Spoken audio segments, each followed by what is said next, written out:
Oh, tingnan mo, parang nandoon sa loob ang pagkasulat oh, parang nandoon sa loob oh. Oh, kita niyo yan. Yan oh, nandoon siya sa loob. Paano nakapunta doon sa loob ang pagsulat yan? Hindi na matanggal.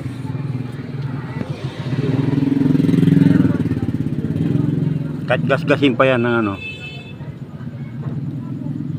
Puwera na lang kung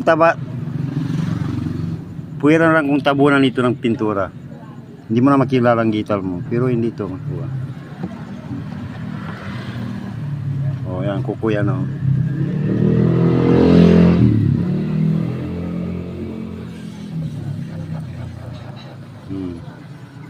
Tanggal, hindi matanggal.